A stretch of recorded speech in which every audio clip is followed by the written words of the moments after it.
Okay, good evening.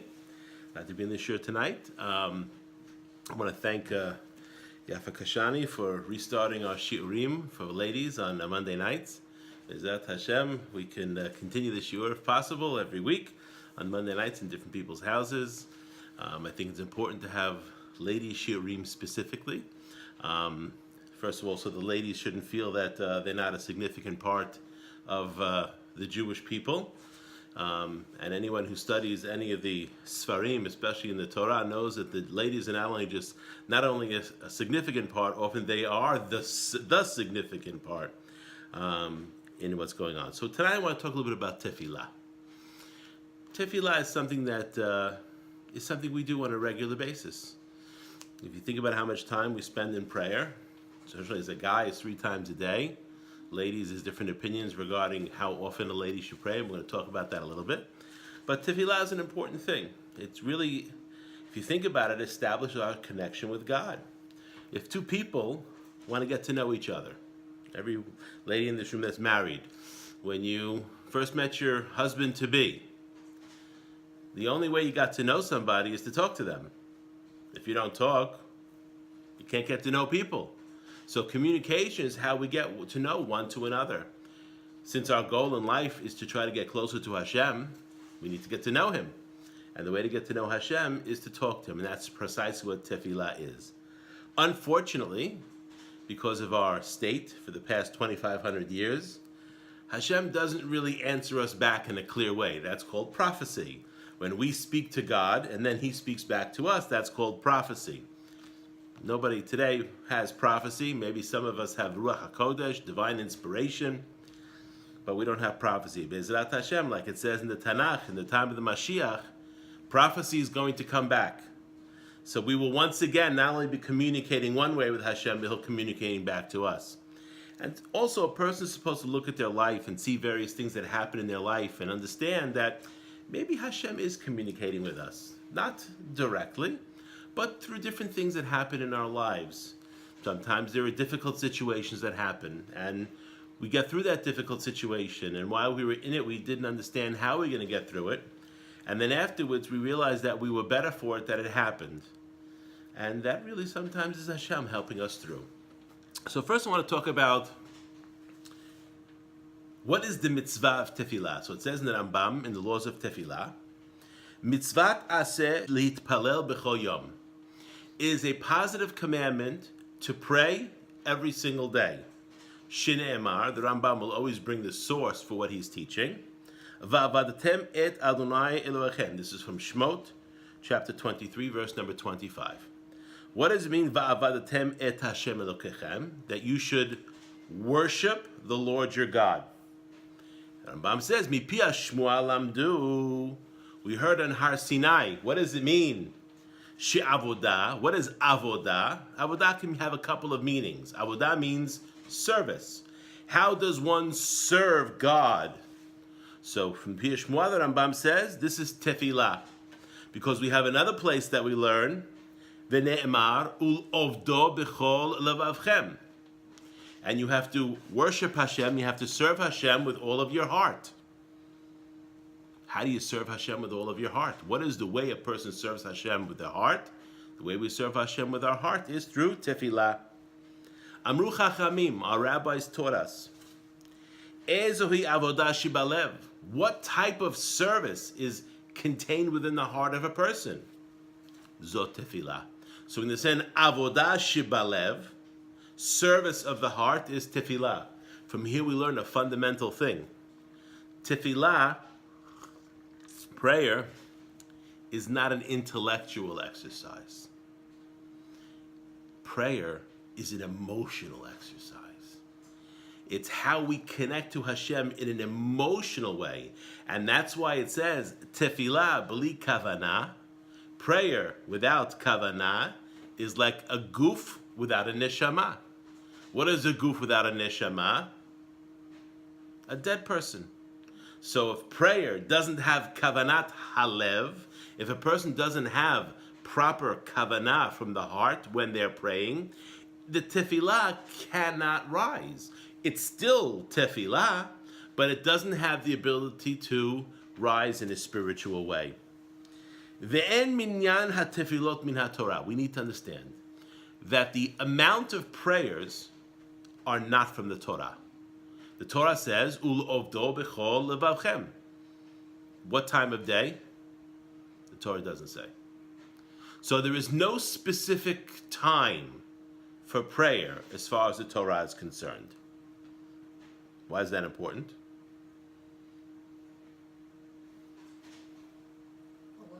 Yes. No. Well, for women. It's a women's class, right? Why is that important? If it's a positive commandment that has a time for performance, then with a few exceptions, women are exempt. Any positive commandment in the Torah that does not have a specific time, women are obligated just like men. So when the Rambam is saying over here that the minyan of the Tefila and even the zmanim of the Tefila is not from the Torah, we learn from here that women are also required from the Torah to pray. V'lo mishnei tefila azot min haTorah, and the repeating a specific formula not from the Torah, then the tefila zman kavua min haTorah, and the tefila doesn't have a fixed time from the Torah, because the pasuk says ul ovdo b'chol levavchem. If you look at Kriyat Shema is not like that. What does it say about Kriyat Shema? It says b'shoch b'cha uvkumecha. What is b'shoch b'cha? When you go to sleep, when you lay down. Uvkumecha, when you rise up. So since the Kriyat Shema is given specific times, and we know Kriyat Shema is said once at night and once in the day, yes?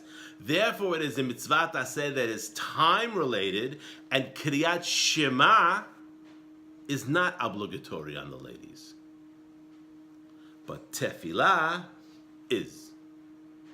Any questions on that? No, not a question, but a comment. Please comment. Comments are good. Kriyat Shema is the easiest to do. And, there's no obligation for a woman, but... And it's not to say she can't do it. I'm just saying. Let me just get it done. It's not that to say ladies can't say Kriyat Shema. Of course they... Also, since Kriyat Shema is specific, and Tefillah is not, clarified. Well, the rabbis did clarify a formula for Tefillah. We're going to see that initially there was no specific formula for prayer. Okay? So once again, we just learned that Tefillah is a mitzvah aseh shelo hazman girama. How's everybody's Hebrew? So. Good? It's a positive commandment that is not time-related. And since it's a positive commandment that is not time-related, it is obligatory on women from the Torah. Okay? Kriyat Shema is a positive commandment that has a specific time, night and day. So therefore, it is not obligatory on women to say Kriyat Shema. That's not to say they can't say Kriyat Shema. That's not to say they shouldn't say Kriyat Shema, but they are not obligated. And there's also connections in nafkamina for the halacha, because we know there's a machloket between the Ashkenazim and the Sfaradim, specific regard to a mitzvat aseh shazman grama, that women are peturot, right? If a woman is peturah from sukkah, yes? She doesn't have to sit in the sukkah, correct? What if she sits in the sukkah? Does she make a beracha? That's a machloket between the Ashkenazim and the Sfaradim. According to the Sfaradim, a woman does not make a beracha, because the bracha does not prevent you from fulfilling the mitzvah. And since it's the discussion amongst the Rishonim whether or not a woman, anyone who's not obligated, should say a bracha, therefore they should not say a bracha because it's a safek, and we don't want to take Hashem's name in vain, and we're very, very careful about that. The Ashkenazim hold no. Ashkenazim hold if the woman performs the mitzvah, then she can make the beracha that's associated with that.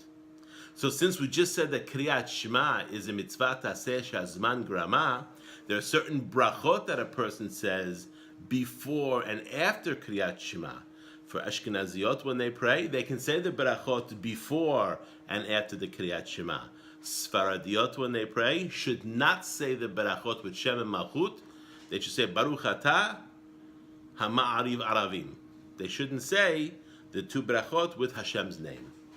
But Shmona Esrei, which is full of berachot, as we're going to learn shortly, this is obligatory on women from the Torah. Okay? Questions? Okay.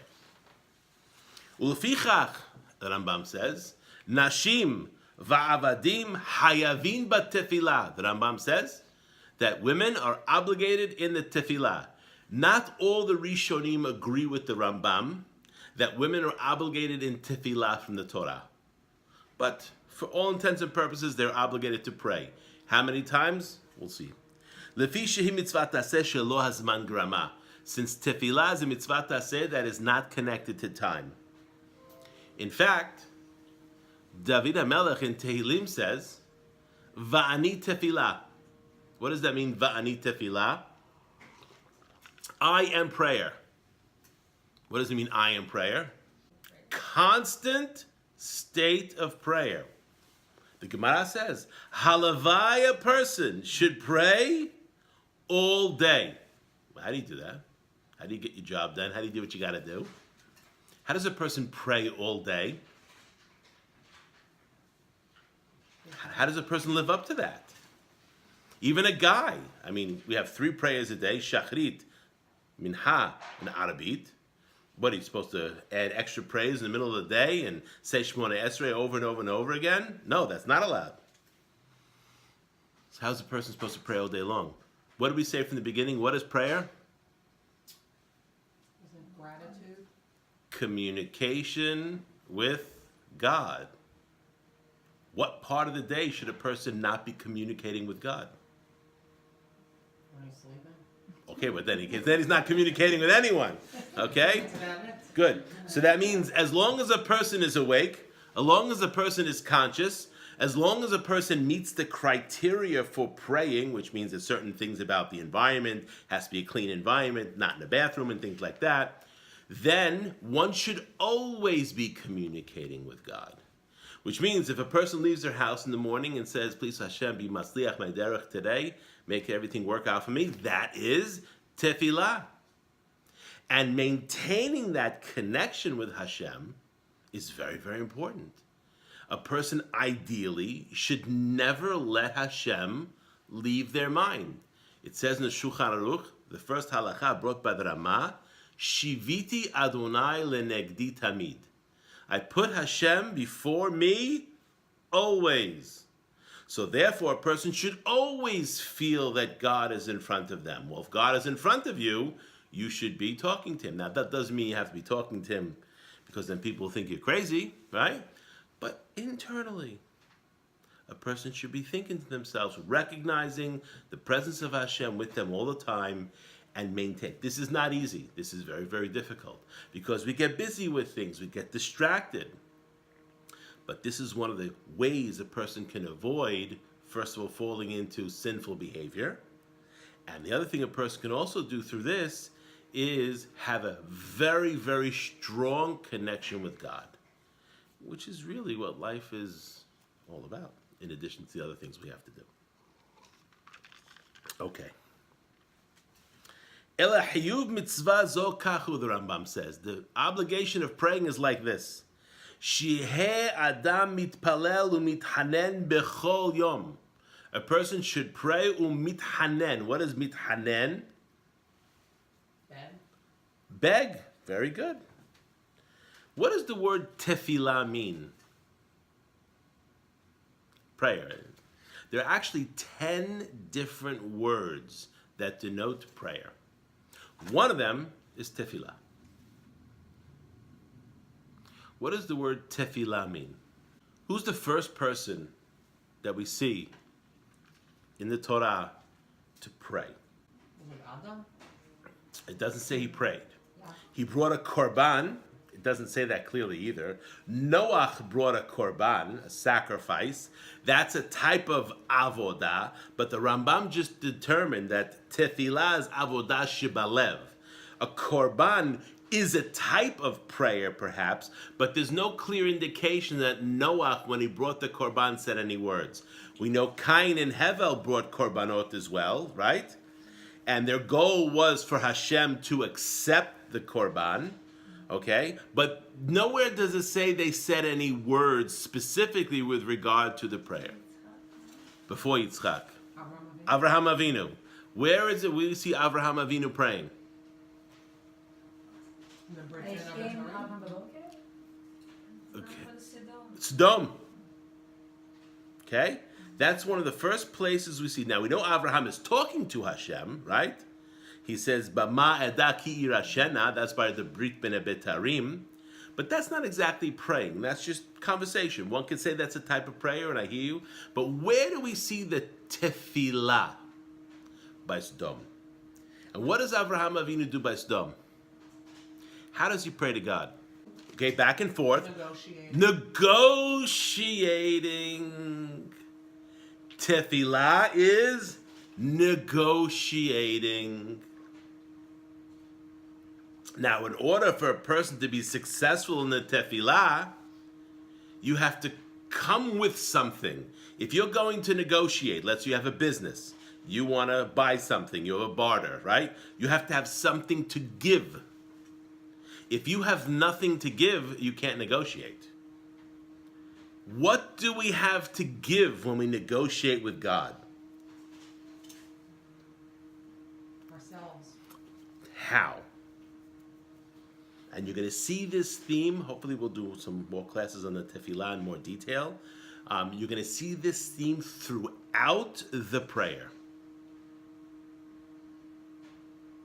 How does one give themselves to God? Okay. That's you. As soon as you wake up in the morning, what's the first thing you say? Moda ani lefanecha melech chai v'kayam. That's grateful. That's gratitude. It's a type of prayer. But there you're not negotiating.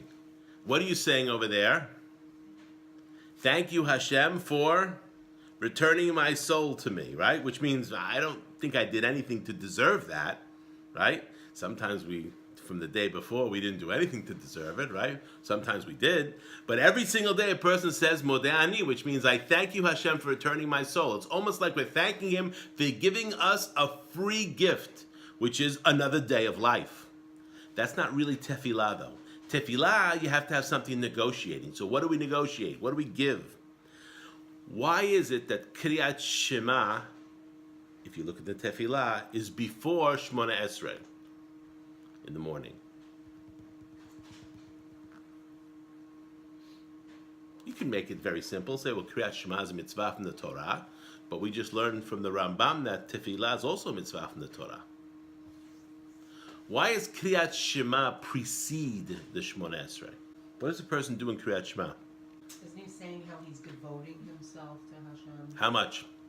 B'chol v'chal v'chol nafshecha. Uv'chol meodecha. What do those three things mean? You're You're loving God with all of your hearts. Yetzirah tov, yetzirah. With all of your soul. How does one love God with all the soul? That's right. Willingness to die for what you just said.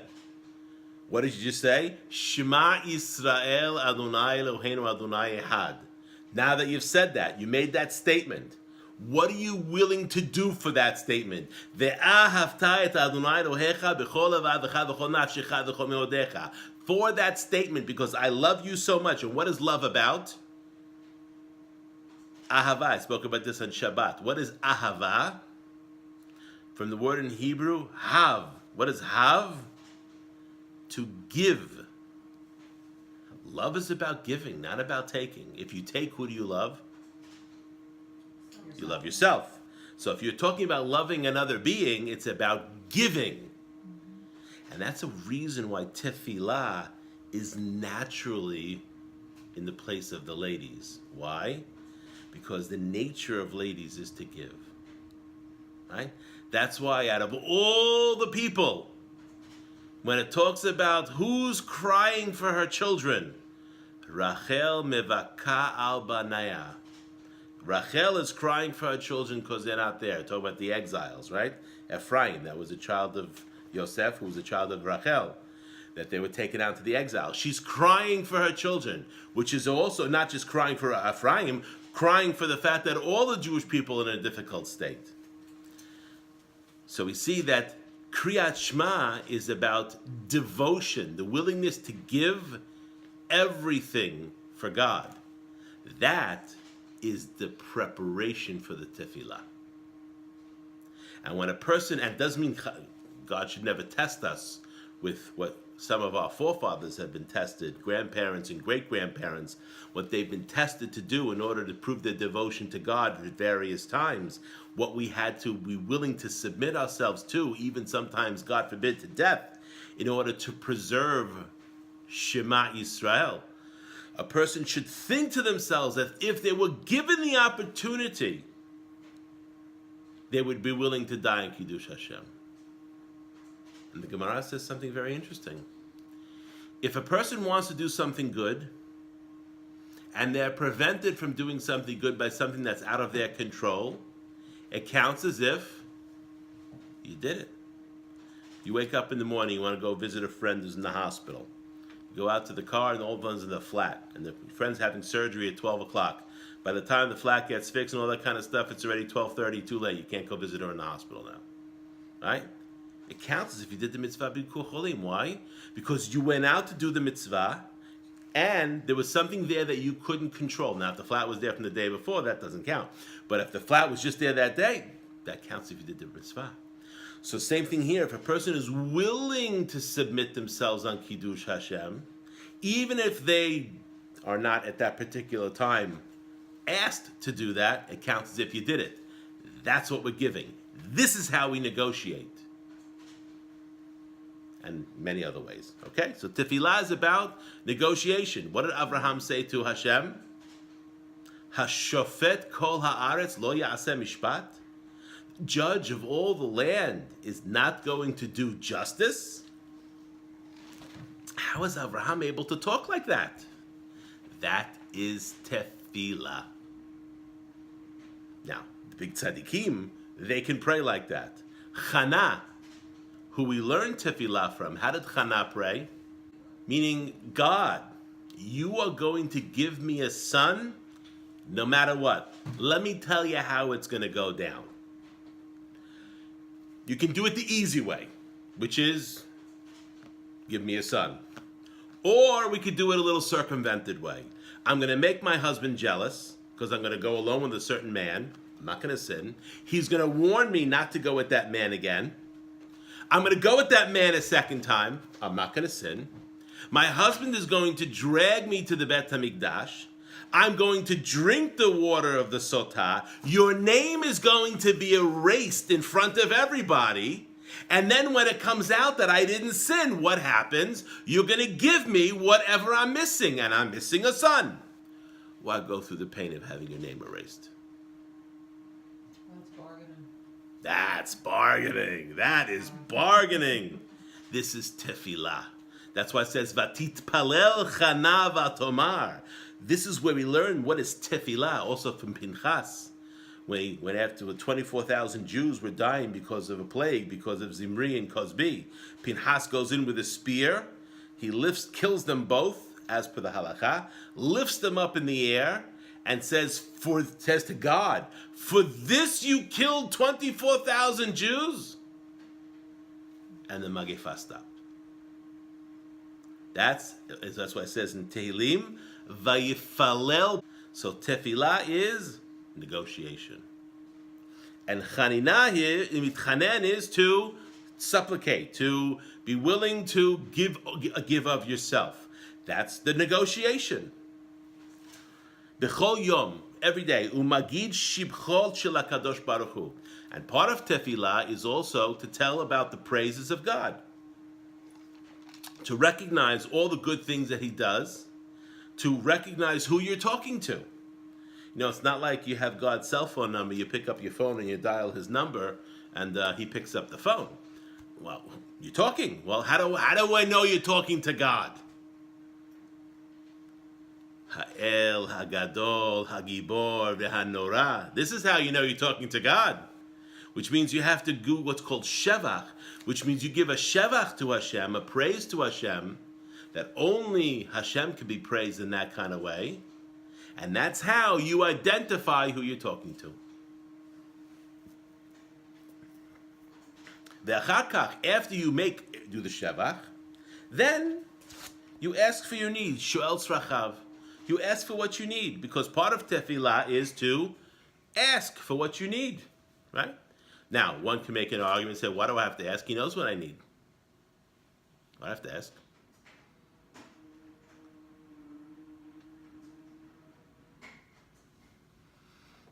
First of all, asking is good, because then you admit that you need him. Yes? You recognize the fact that you need him. When you ask, it shows that you are dependent on him. You recognize the ultimate truth that all of us, for our existence and everything else, is dependent on him. So when you ask for what you need, even though he knows everything, that's how you show your dependence. And then it's like a sandwich. You have a piece of bread, then you have the requests, which is the meat, and then you have the piece of bread, which means you make shevach, you praise Hashem, then you ask what you need, and then you give him shevach and hoda'ah and thank you. This is how the Shemona Esrei is structured. This is how the Tefillah is structured. And we're going to see why there's a specific formula for Tefillah, how it came about like that. Kol echad ve'echad kefit kocho. Everybody according to their strength, which means from the Torah, there's no formula. Which means every person, every day, would pray to Hashem in this format: shevach, praise, requests, and praise and thank you. And this is how everybody would pray. Okay. Baruch Adonai Olam, amen ve'amen.